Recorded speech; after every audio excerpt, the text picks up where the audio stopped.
Okay, it is October 22nd, 2023, Lake of the Ozarks weekly fishing report. Things are changing. Obviously, our water temp is starting to come down. It's dropped about 8 degrees for about the last week and a half. We're down upper 60s to low 70s for water temp, so we're getting there. We've had a lot of tournaments the last 3-4 weeks. So it kind of, if you follow that at all, you can tell it's fall fishing.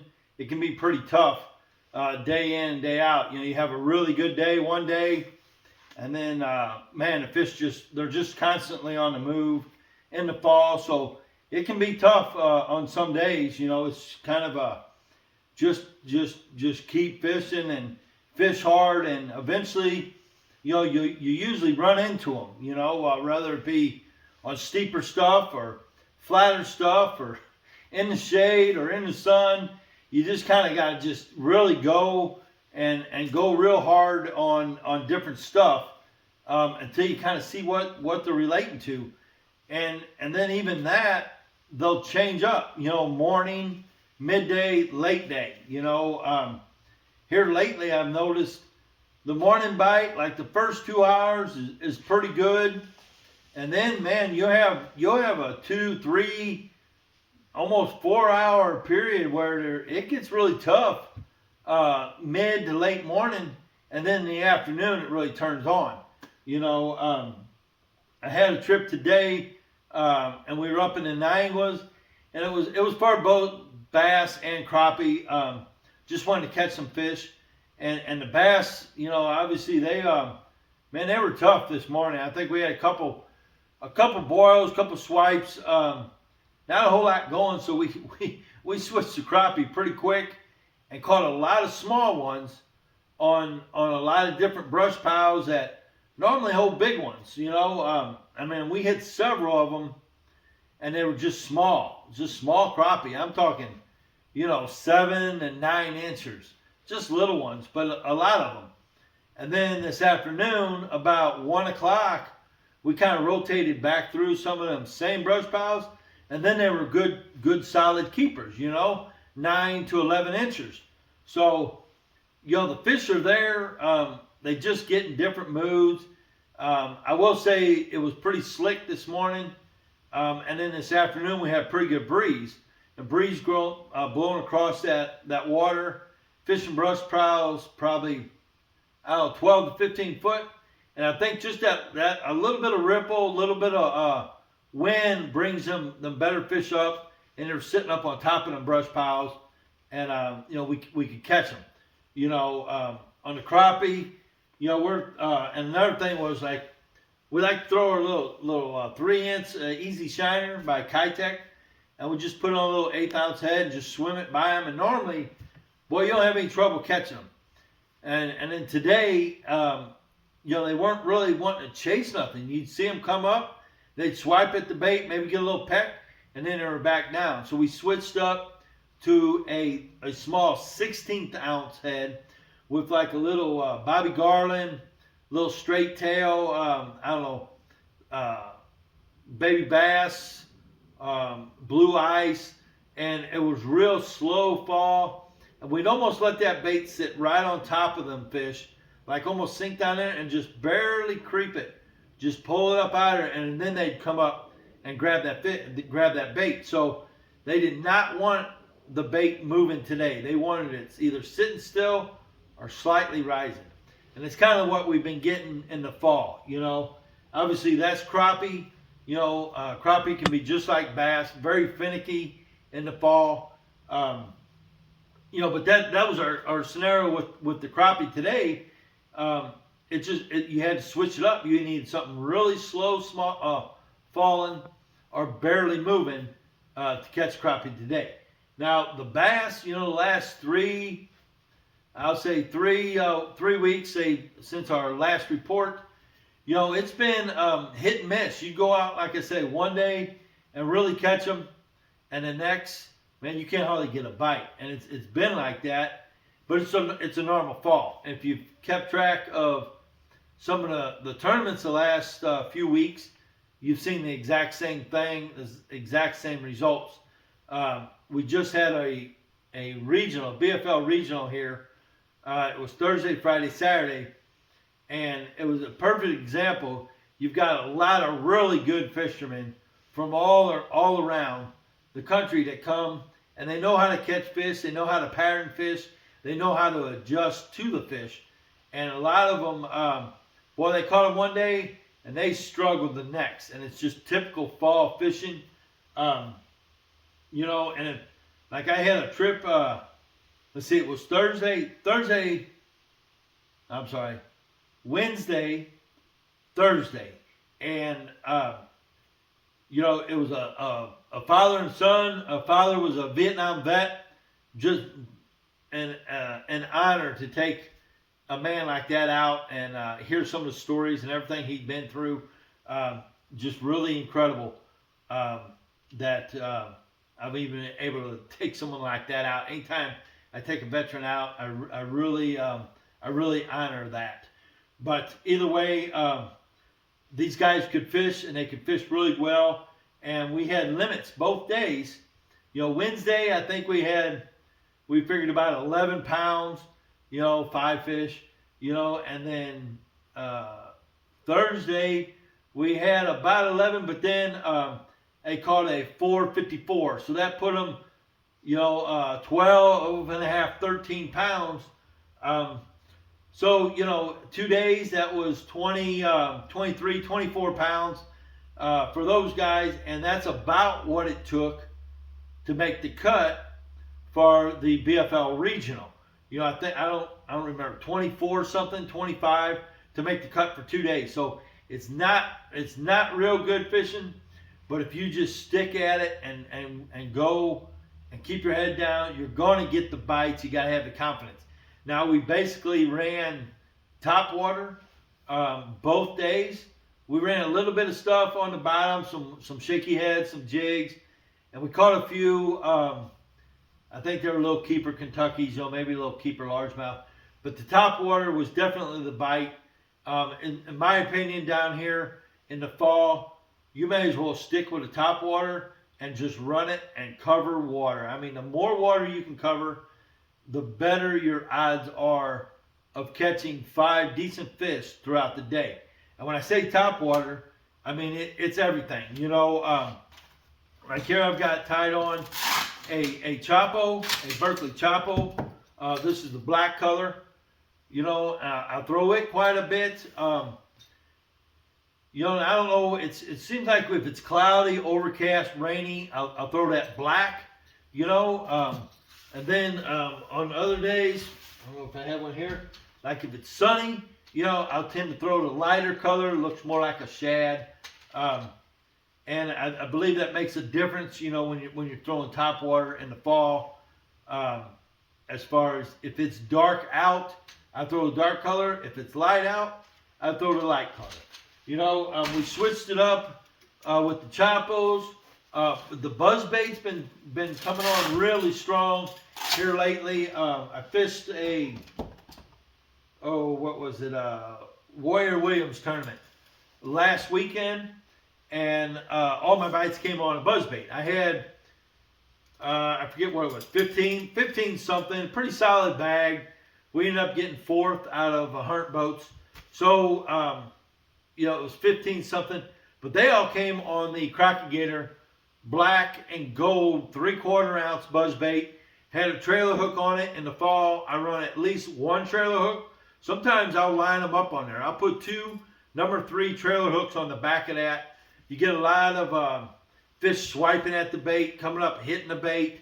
And a lot of times if you run, you know, 1 or 2, maybe 2 trailers on the back, you'll get them ones that kind of want to sneak up and lick on the bait, and you'll catch them fish on that last trailer bait or trailer hook. So, you know, that, let's see, last Saturday on the Warrior Williams, we ran, it was Dana Zander and me, you know, a good friend of mine, and we ran this top water pretty much, I mean, nonstop all day long. And the morning was okay. Mid-morning was pretty slow, but then towards the afternoon, I'll say 11:30 to 2:30, they came on again, and it was still on top water. The black and gold, the 3/4, I can really throw that thing. I can get it underneath these catwalks. I can get it back in the shade. I can make long casts. Um, and with the 3/4, even though it's heavier, it's got a bigger blade on it. It's a little more buoyant. If you hold your rod tip up, you can slow that thing way down and get just the right speed, the right sound out of that the blade hitting the head, and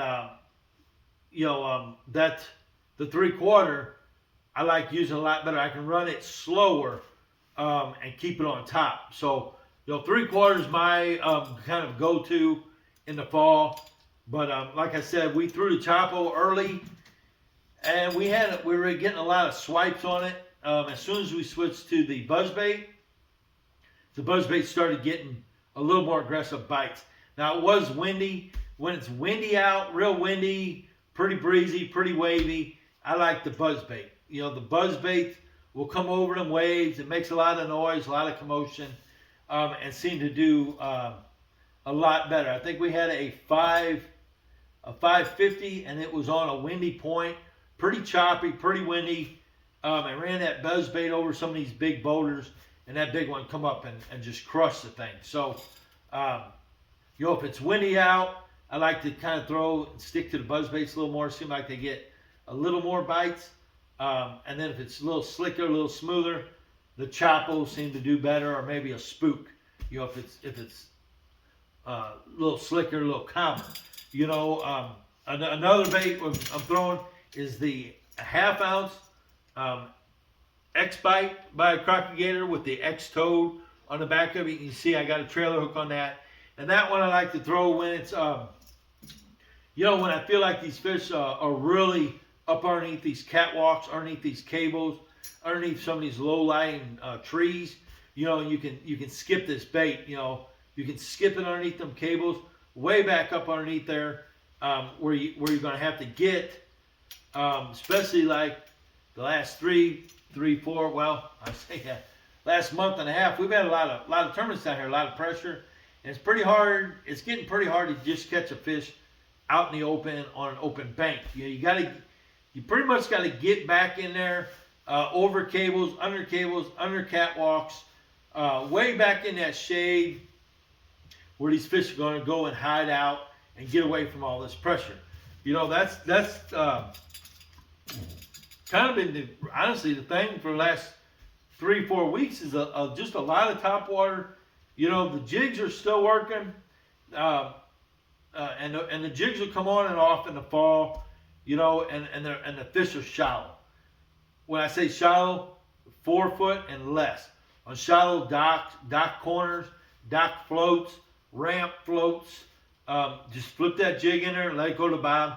And a lot of times just let it sink to the bottom and just let it sit there, and then just kind of pop it. Just move it a little bit. And a lot of times them fish will come a pretty good distance over to look at it. And as soon as you move it a little bit, they'll grab it. If they don't grab it on the fall. I would say 80%, 75, 80% of your bites are going to be on the initial fall of that jig.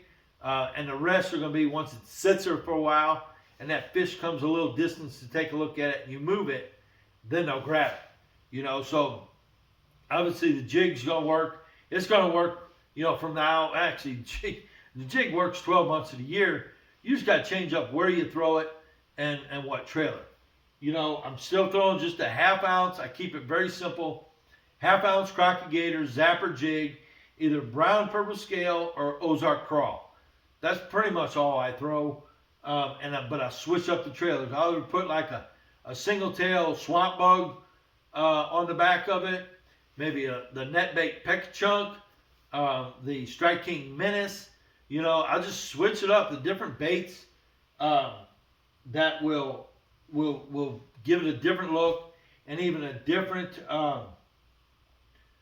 action.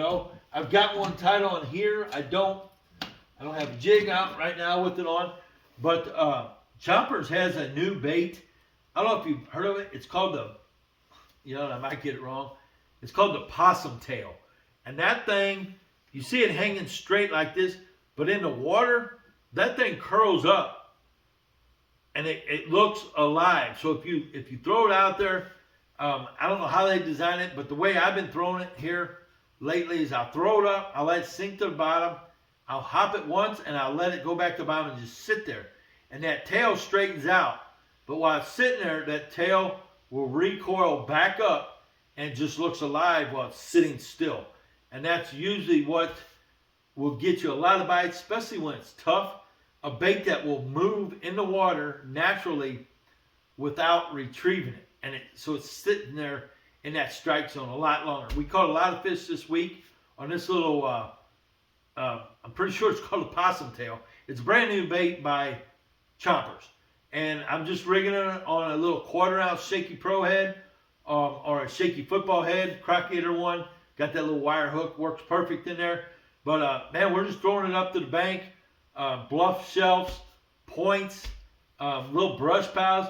Throw that thing in there, let it sink to the bottom, and just let it sit there. A lot of this bait is going to be extremely good on the back of a crocodile jig. As you sink it, it tail straightens out. As that jig goes down, as soon as it hits the bottom, you just let it sit there, and that tail starts recoiling. They can't stand it. It looks alive. It's a deadly little bait. I expect this thing to really make a lot of waves in the fishing this next year. So that little bait, if you're having trouble getting bites, put that on the back of a crocodile shaky head, a little 1/4 ounce, something pretty light. Throw it out there, and like I said, just let it sink to the bottom and just let it sit there. You don't have to retrieve that to give it a lot of action. It's a lot like the crocodile swamp bug. It can be sitting still, and the little legs are moving, and that tail's moving, and it's just moving while it's sitting in place in the strike zone, and then fish just can't stand it. They'll come over and look at it, and eventually they're going to suck it in. So that little bait's really good. Has been this week. Other baits, just to get bites, we're throwing, obviously the choppos in different sizes, the buzzbait in different sizes, but a chatterbait. A chatterbait in the fall is another really good bait, similar to the topwater, where you can just go and just stand on that trolling motor and cover a lot of water and just keep throwing it. Throw to big rocks, smaller rocks, pea gravel stuff, alongside docks. Let that thing go about just under sight, maybe a foot underwater, and then retrieve it down a little lower, and then run that thing down pretty close to the bottom.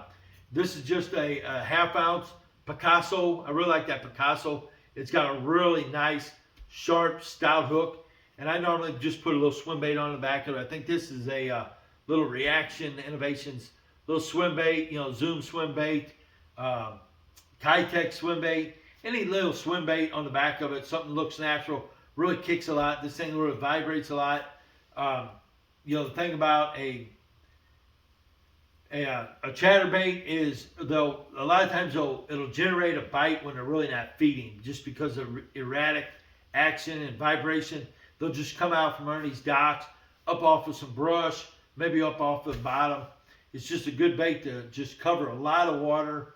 And I really feel in the fall, you give yourself an advantage if you're running baits that's moving and covering a lot of water, because you're looking for fish that are just aggressive and they're feeding, and they can be anywhere, So, man, if you throw a topwater bait, a chatterbait, maybe swim a jig alongside docks. I like to throw, I don't have one out, a 1/2 ounce brown purple scale crocodile zapper jig, and I put like a single tail trailer on the back of it, maybe a swamp bug, take the little legs off, and throw it to the front corner of these docks. Let it sink down about 3 foot below that foam, and I'll just swim it along the side of them docks. When it gets to the corner, I just kill it and let it sink. And a lot of times that'll generate and get you a bite, a reaction bite. But it's still something that's just moving in the fall.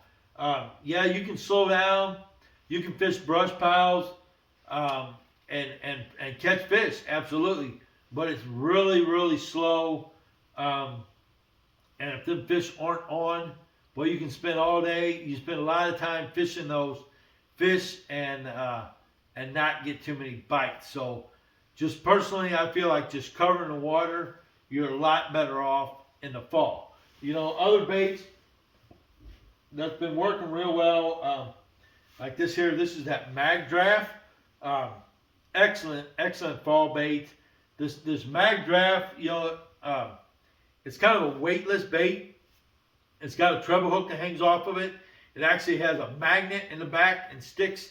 That bait will stick up on it. Of course, the magnet comes out pretty quick. After you throw that thing, you skip it a couple times, that magnet falls out. So it's honestly kind of useless. But I'll take that treble hook and I'll take one of those prongs and I'll stick it in the center, the belly of that, and it'll hold that treble hook up in there like that. You let two of the trebles hang out like that, you're good to go.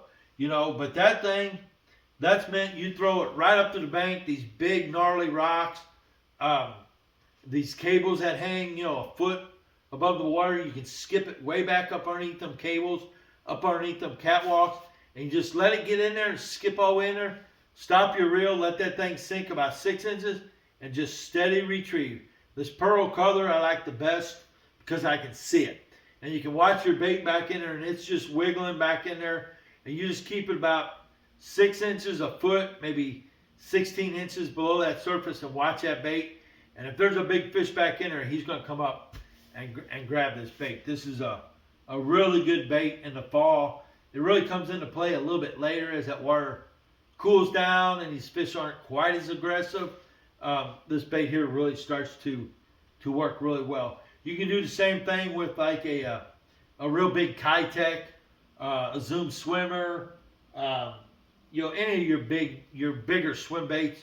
You kind of do the same, but this is that mag draft, and it's designed just for that. It works real well for doing that. Let's see, other baits. They're starting to come in. I caught a few last week. I'm starting to play with it. Like your rock crawlers, your wiggle warts, just your little wiggle wart, the red with the green back. Your rock crawler, the same red with a darker back on it. Even if you're fishing maybe some clear water, maybe the more natural crawl, it's that green with a darker back, kind of an orange belly, and you just start where you want to throw this, or is a bank that's, if the boat's sitting in say 12 foot of water and you kind of throw it to the bank, kind of throw in a 45 and crank that thing down until it starts hitting them rocks. It'll start hitting them rocks about 3-4 foot, and you just crank it. Once it starts hitting that rocks, slow your retrieve down to where you can feel it hitting them rocks, and all you're trying to do is disturb them rocks and get a reaction bite from these bass. The bass are kind of hanging out. They're swimming around. They're chasing shad. They're rooting. They're grabbing crawfish. But if that thing's rooting around, bouncing off rocks, and you bring by a bass, he's going to grab it. So that comes into play. It's just kind of starting. It's a little early, but in the next couple of weeks, your crankbaits will really start producing really well on either way in the backs of creeks, on little creek channel banks, where you got bigger rocks, bouncing off of those, or even main lake points, bluff ends where it turns the corner. Crank that thing down there where it hits some rocks, and you'll get a lot of bites on that. And there'll be about a 2-3 week period where when they get on that, you want to be throwing it, because you can cover a lot of water and catch some really good fish on those rock crawlers, the wiggle warts. If they don't want to come up on that top water, they'll come up on those, or they'll grab those crankbaits digging into that bottom. So that's a good bait. Other baits, obviously in the fall, the big glide bait. It's no secret no more. This is that Spro, the 180 KGB. This is actually the trout color. I like it. They've got a shad color. They got several different colors, but this is a big bait, and it's meant just to throw up to the bank where you can see some big shad. If you start seeing big gizzards, that's when you want to tie on one of these. throw it right up in the middle of them gizzards, and give it a couple little twitches, let that thing kind of dart off to the bank, and then slow her down. Just start it, stop it. Just watch that bait as you retrieve it and see how it reacts until it's reacting, or you get the movement out of it that you desire. You know, whether it be a long, slow sweep, or you work it and kill it. Stop it. It'll start, stop. It'll turn. It'll turn almost all the way around. It just looks like a big gizzard shad. It's just kind of lazy, maybe wounded, and a lot of your big fish will come up and just destroy this bait when they hit it. When they hit this, they hit it, and they hit it hard. So this is that KGB Chad Shad 180. And that, usually you want to throw that on at least 17, 20 pound, fluorocarbon, or a pretty stout rod. Maybe just a mid-range gear ratio 7.5 to 1. That's about where you want to be, because you're throwing it up there. You can reel it steady, and then it'll just retrieve back.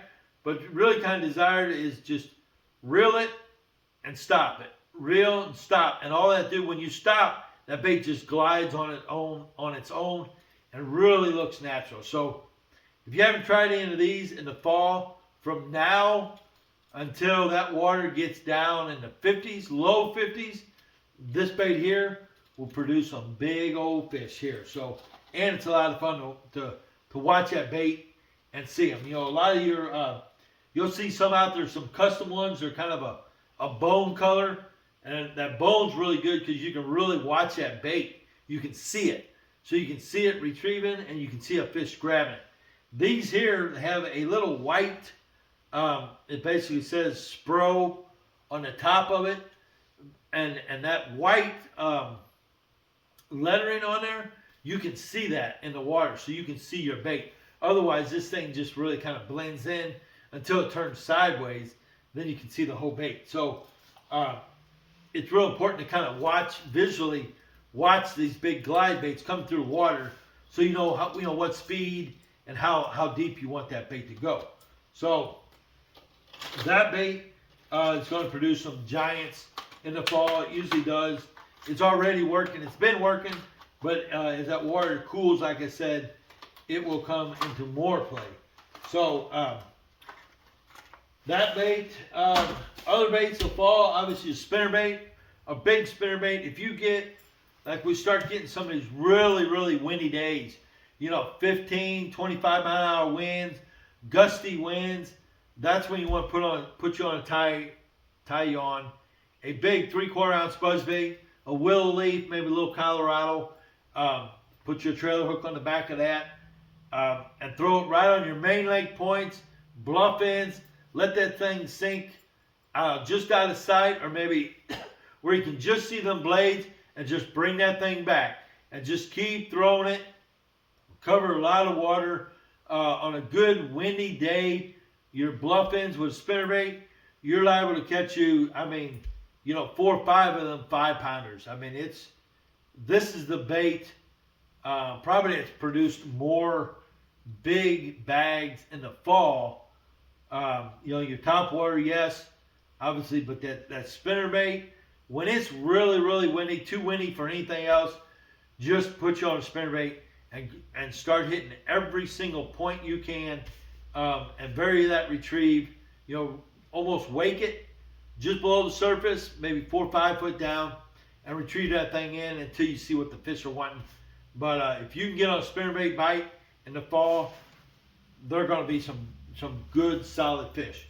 And that's I would say you can catch them on it now, but this is probably when that water's low to upper 50s.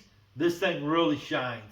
60, I would say 50 to 60. The big spinnerbait just really, really shines on the Ozarks. It has for 50 years, 40 years. Just a lot of big fish caught on a spinnerbait. So if it's really windy, too much for anything else, tie you on a spinnerbait, hit you all your main lake points. So, yeah, I went through quite a few baits, but that's fall fishing. Any of these baits will catch your fish. The only thing, like if you get just a really still bright, sunny, still day, not a whole lot going on. High pressure, it gets really tough. The only thing we've been able to really catch them on is just a wacky rig. Cinco, the Yamamotos seem to be the best. Obviously, they tear up the easiest, but just either a little 4 or a little 5/8. Just wacky rig it. Rig it on like 12 pound. I'll usually rig it on a spinning rod and reel with braid, and then 12-pound leader, and with a number 1 1/0 owner hook, and throw that thing on dock corners, even up to bluffs, bluff ends, anywhere you think the fish should be in the fall. Just throw that thing up there and just kind of hold your line just semi-tight and just let that thing sink on its own. No movement. Every once in a while, just barely give it a twitch to get that thing just to move a little bit, and you'll catch a lot of them fish that are just spinning out there. They don't want to chase nothing. They're not real active, but this little slow fall and Cinco right in front of them, a lot of times will generate some bites, and it will catch some pretty good fish too in the fall. So, that's about it for the fall, which is everything, But fall, the fishing's been getting better. September was really good. September was excellent. Early, mid-September, and then mid-September to mid-October, it's a transition. We go through it every single year. It's the same every year. Fishing gets extremely tough. You got to cover a lot of water. You got to do a lot of different things. One day, one thing will work. The next day, you can't catch a fish on it. That's fall fishing. So, you just got to be willing to switch it up and try different things, different methods, and just keep going. On an average day right now, I would say we're getting, 10 to 15 bites a day. That's total. If you catch 4 to 6 keepers a day, that's about normal. So that's about a normal day in the fall. You don't get a lot of bites. You just don't.